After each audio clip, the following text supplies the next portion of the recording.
Good morning everyone. For today's video, I'll be conducting health assessment, head to toe assessment. So let's start.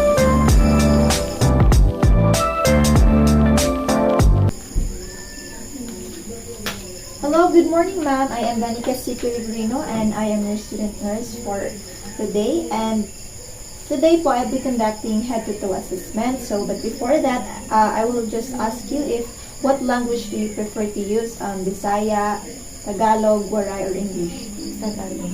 Okay. So, for your privacy, ma'am, I will just, sasara ko lang po yung cortina. So, assuming na isinara na yung cortina for the patient's privacy. So, sisimulan na po natin yung head to toe assessment, ma'am. Pero, bago yun, mag-a-alcohol muna ako.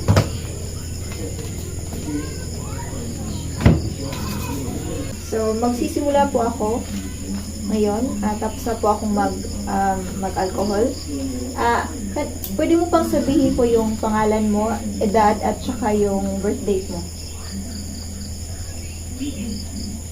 Malubyo po. Ilang taon na po? 17. 17. Yung birth date mo? February 28. February 28, 2005 po. So, alam na po ba yung gagawin natin ngayon? Ang gagawin ko po ngayon ay mag-a-assess ako sa head to toe mo para po malaman if merong mga abnormalities sa katawan mo. Pwede mo pang sabihin po kung ano ito? Anong kulay ito? Kulay blue. Okay. Can you blink po yung mata mo? Okay. You're physically normal. So, ma'am, meron ka po bang mga problema sa skin mo po? Wala. Okay. How about po sa mga facial features mo? Wala. Sa pandinig po or sa virtual? Wala. Wala. Hindi po nag-blur or hindi ka po How about po sa paghinga mo po? Hindi ka ba nahihirap ang huminga? Sa pag-digestion mo po? Hindi din. How about po sa yung locomotion mo po at movement mo, yung mga pagkilos mo? Wala kang problema? Okay. How about po sa mga personal hygiene mo? Wala po bang mga mga bad odor? Okay. How about sa emotional status mo po? Hindi ka po ba nakakaranas ng stress, anxiety, depression? Hindi. Okay, it's good. Do you feel po in any pain right now? Wala ka bang nararamdaman ng mga sakit ngayon? Okay. So, okay ma'am, ngayon po ay check po ako ng yung BMI sa yung height at weight. So assuming na meron tayong tape measure dito at saka weight scale. So, can you please, pwede po bang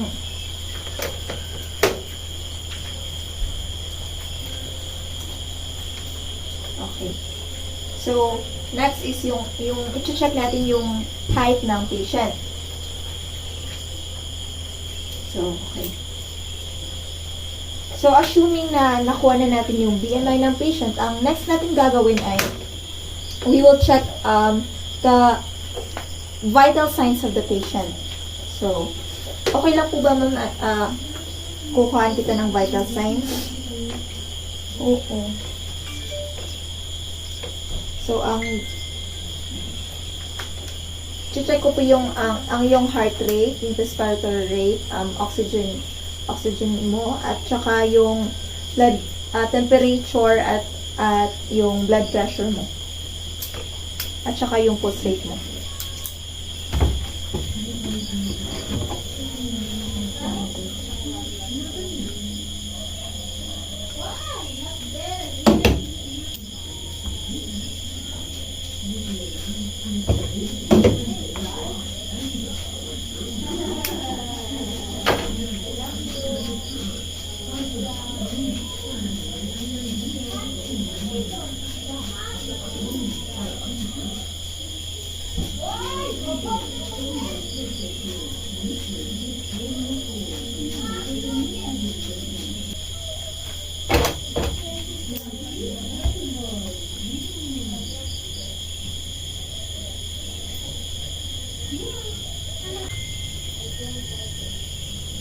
So, normally yung breathing lang po man ha.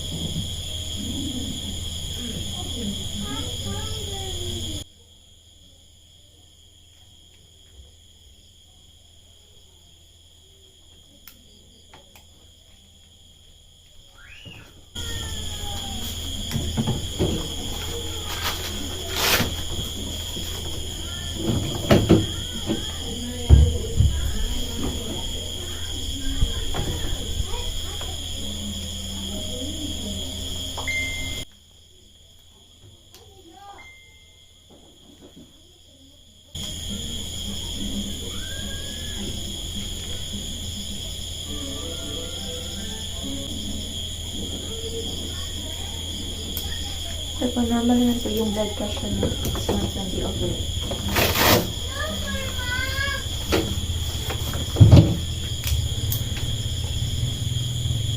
Done checking the vital signs of the patient. And the next thing that we will do is I'm going to check the facial movement of the patient. So, pwede po bang itaas mo po yung mga kilay mo? Okay. Smile po. Yung, kita po yung ngipin. After checking the facial movement, is we will proceed on palpating the scalp, the ears, and also the nose, the maxillary, and frontal sinuses. So, but before that, I'm going to wear my gloves.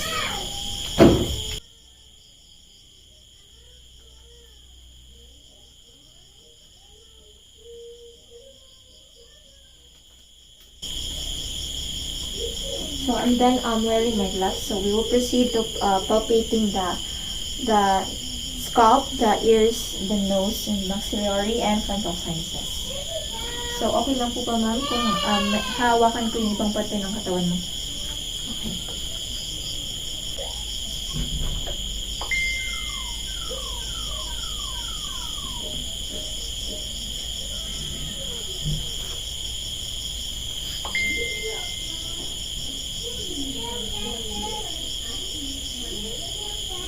We will palpate the ears too.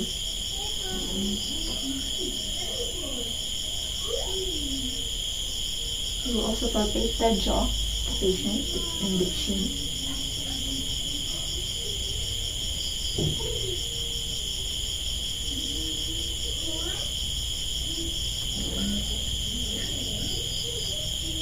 And we will also palpate the maxillary and frontal sinuses.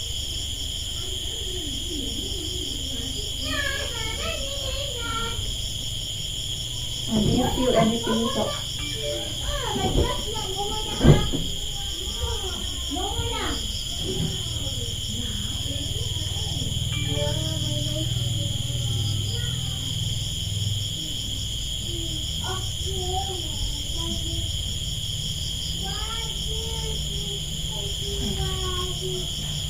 So we're done palpating the scalp, the ears and nose, and maxillary and frontal sinuses. So I will just take off my glove.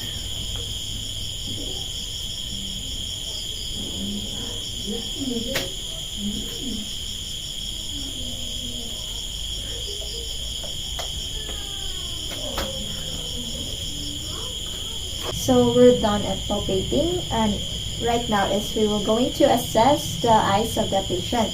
So first is we will check the corneal reflex of the patient. So what will you do is you will shine a pen light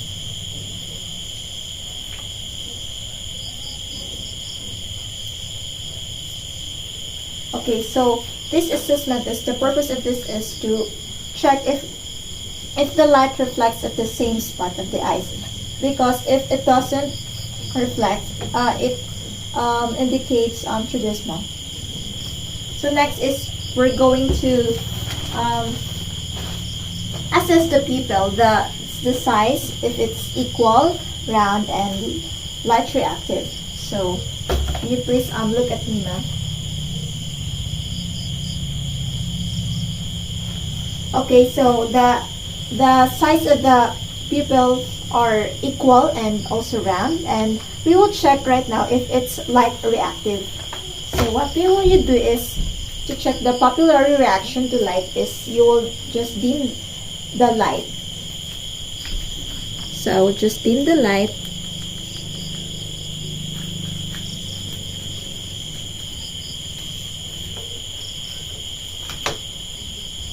So just look at me straight.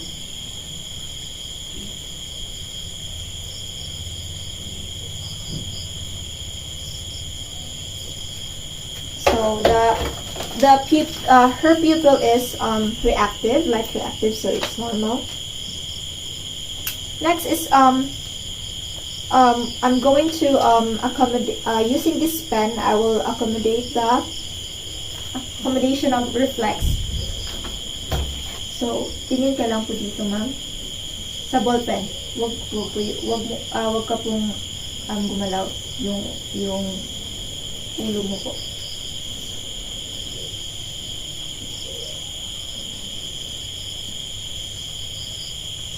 So okay, it's normal. I don't see any abnormality.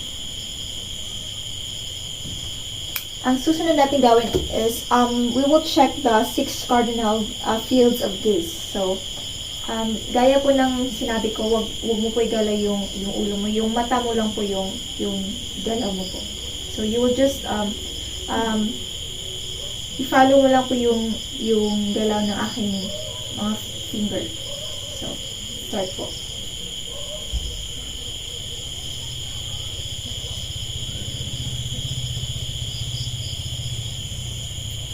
Okay, select mo.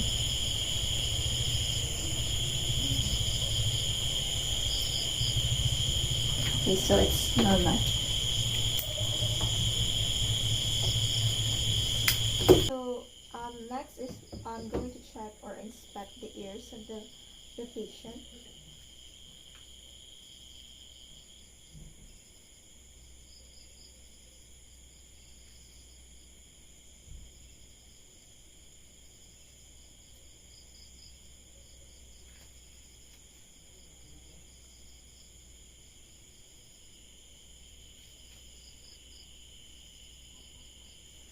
Okay, so as I observe, there are no foreign body inside the ears of the patient. So next is I'm going to check the cranial nerve aid of the patient. So ang gagawin ko po, ma'am, ay bubulong po ako, and you will follow what I said po. And I mean you will repeat what I said. So hindi ko lang po ako.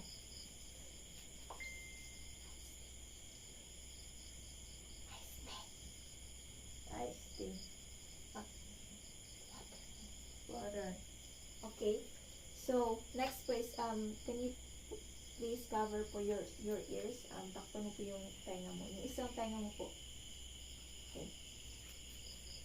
Tapos ganun din po yung gagawin mo.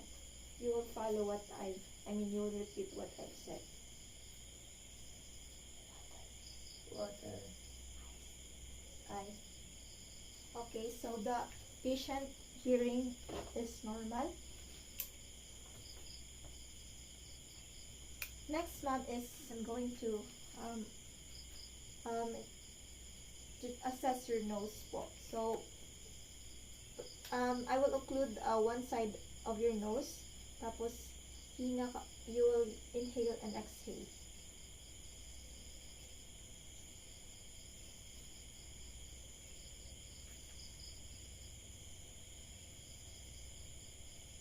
So, nahirapan ka po bang huminga as I occluded for one side of your nose?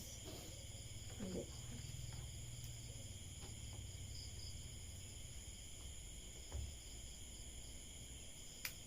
Next is I'm going to inspect the lips of the patient or the mouth of the patient. So the lips of the patient is pink, which is the normal color of the lips. And next, I'm going to check the cranial nerve 7 or the test the hypoglossal nerve. So, ma'am, you're going to open po yung bibig mo. Okay. So, pwede mo bang ibuka po yung bibig mo po?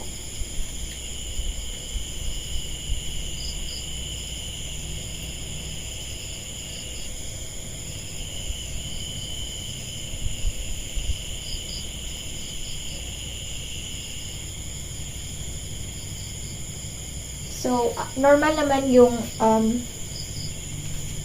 gums ng patient at there is no presence of dryness and it is smooth. And also there is no presence of lesions or sores. Can you please po i-lift po yung tongue mo?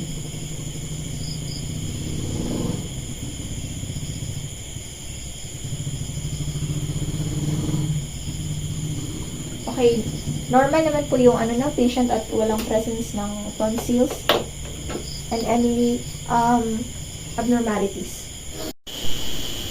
So next is I'm going to palpate the lymph nodes of the patient to check if there is any swelling and tenderness.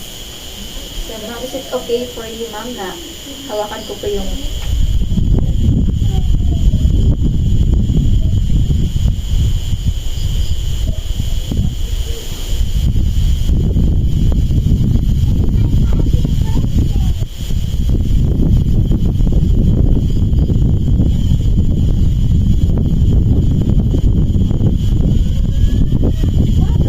no presence of swelling and tenderness. Next is I'm going to palpate the thyroid gland.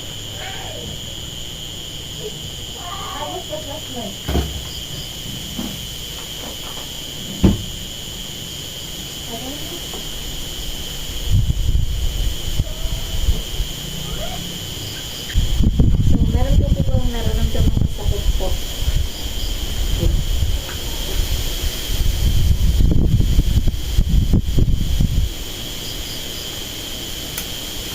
Next is I'm going to auscultate the lungs of the patient.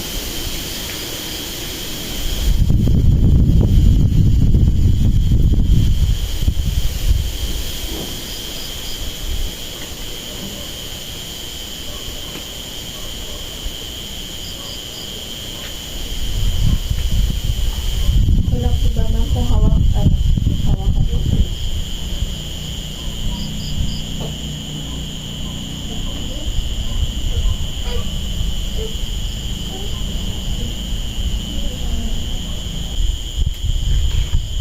Okay, so the sound of the patient's lungs is bronchosvascular, which is normal. And next is I'm going to check the lungs expansion of the patient.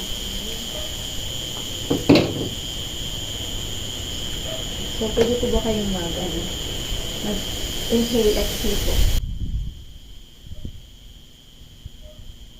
Okay, so the lungs of the patient is symmetrical, so which is normal. And next, I'm going to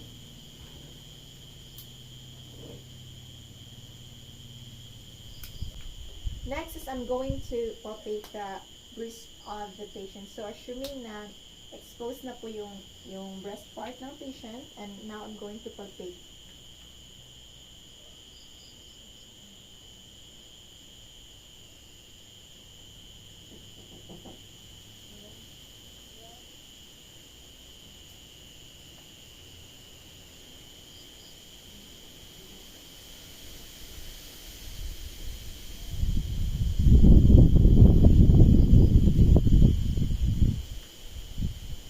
Wala po ba kayo nararamdaman masakit?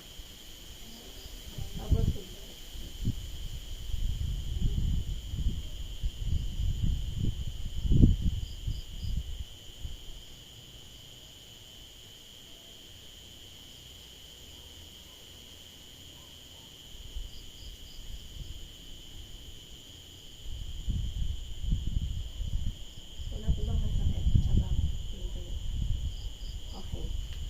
the patient is, um, I haven't found any abnormalities at the breast of the patient.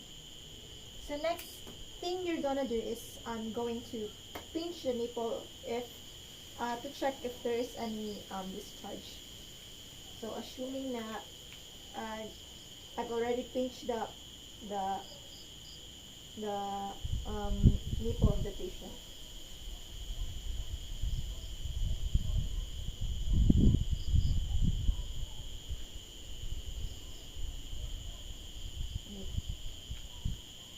Check. Okay na po ba, ma'am?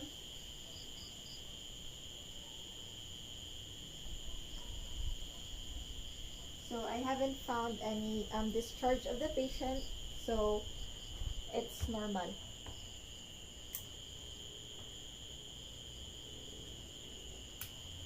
Next is I'm going to auscultate for the heartbeat of the patient. So make sure na yung diaphragm ng patient, ng diaphragm is warm, and then you will count for 1 minute para maging warm siya to the patient.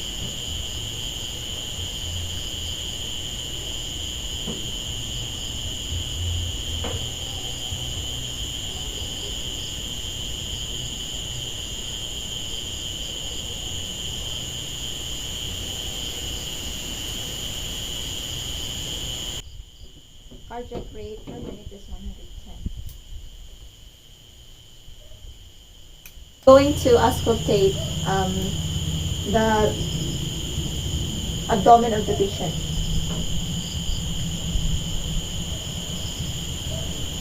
So in the right lower quadrant.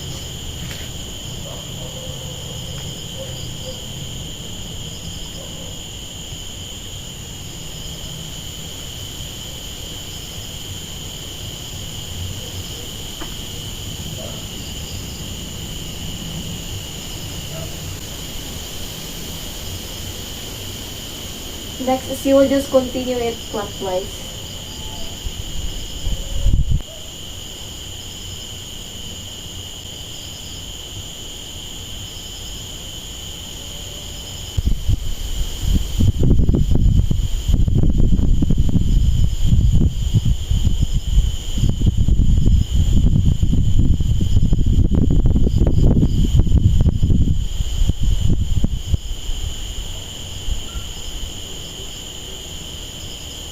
Okay. So next is I'm going to check the lower and upper extremities. So I'm going to start with the temperature of the patient.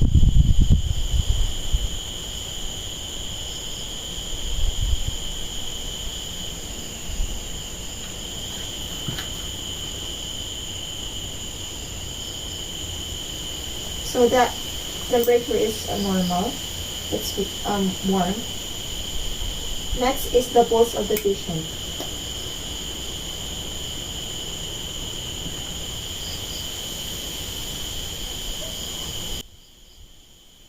Okay, so the pulse of the patient is normally nag-bounce back. Next is I'm going to check the capillary refill.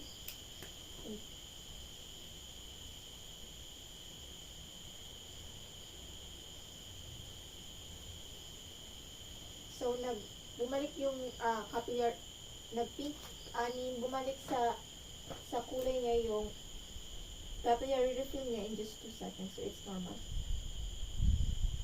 Next, I'm going to check her skin turgor. I'm going to pinch her skin.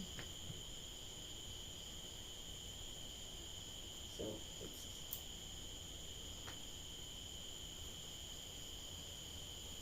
dito naman tayo sa kanyang lower extremities. So, tingnan po ba, ma'am, na i-check ko po dito.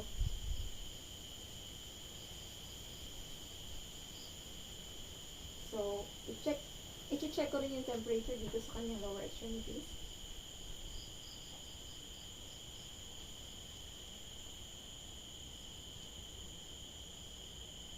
So, the temperature is also normal and there is no feeling edema. Next is I'm going to check or assess the neurological status of the patient. Ma'am, pwede mo po bang i-open po yung mata mo? Close po, tapos open po. Okay, so the patient is continuously opening her eyes. So I'm going to record it as 4.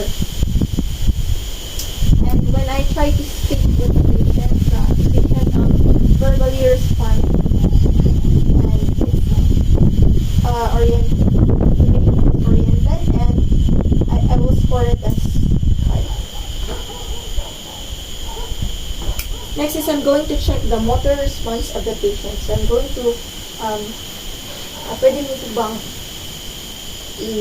gamitin mo po, i-raise hand mo po yung kamay mo po pag hawakan ko yung face mo. Okay, okay. So, the patient is reactive. Ginagamit niya yung full force niya to raise her hand. So, I'm going to let it see. So, this is assess for is 5 over 5.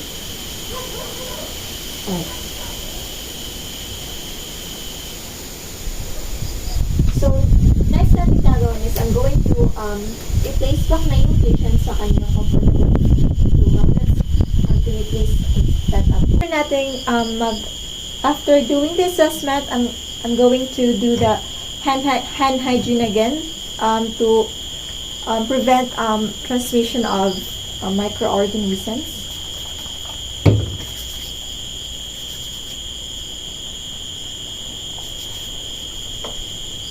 And last thing that I will do is you will document the findings of the patient or the basis of the valid result, confirming the valid result. So that is all for today, and